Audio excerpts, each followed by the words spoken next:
ఏది ఓసారి ఊదు. నాకు ఆస్తమా ఉంది సార్, ఊదకూడదు. అబ్బో నిజం సార్. ఇన్హేలర్ కోసం ఇంటికి వెళ్తున్నా. నువ్వు ఊరు అవతల నుంచి ఊదినే తాగావని తెలిసిపోయింది తెలుసా?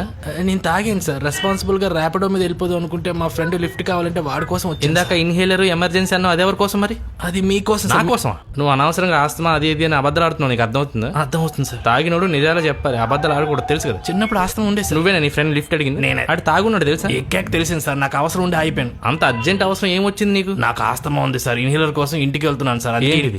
500 లంచమా? చిల్లర అడిగాను సార్. అది కూడా క్రైమ్ అని తెలియదా నీకు? రే నీకు బుద్ధి లేదా? అలా డబ్బులు డైరెక్ట్ గా ఎత్తావా? కెమెరా ఉంది, ఫోన్ పే చేయొచ్చుగా సార్కి. ఎంత తాగారు ఇద్దరు? చెరువు 3 కోటర్లు. 3 కోటర్లా? మీరు ఇలా కోటర్లు తాగి ఏ ట్రాక్టర్నో గుద్ది మీ తలకాయలు టైర్ల కింద పడి నుజ్జు అయిపోయిన మీ మొఖాల్ని పోల్చుకోలేని స్థితిలో మీ తల్లిదండ్రులు ఎంత తపనతో ఎంత తల్లడిల్లిపోతారో మీకు కొంచెం ఐడియా ఉందా? నాకు అమ్మ నాన్న లేరు సార్. సార్ మా అమ్మకి ఇన్హేలర్ కావాలి సార్. హాస్పిటల్ వెయిట్ చేస్తుంది సార్. ఇప్పుడే కదరా అమ్మ నాన్న పోయానన్నో అన్నదనన్నో. నన్ను పిన్ని పెంచింది సార్. పిన్నిని కూడా అమ్మ అని అంటాను. స్కూటీని సీజ్ చేయకండి సార్, చంపేస్తారు సార్. ఎవరు? మా నాన్న సార్. ఆయన కూడా ఆస్తమా ఉంది. ఎంతమందిని చంపి బ్రతికిస్తావరా సార్ 2 టౌన్ అబద్ధాలను కూడా ఆర్డర్ లో చెప్పలేకపోతున్నారంటే మీరు ఎంత తాగి ఉన్నారో ఐడియా ఉందా మీకు? సార్ నాకు 2 టౌన్ కానిస్టేబుల్ తెలుసు సార్. నెంబర్ కలపండి సార్. నేను కలిపేవాళ్ళ ఒకసారి దగ్గర. Sorry for the inter convent sir.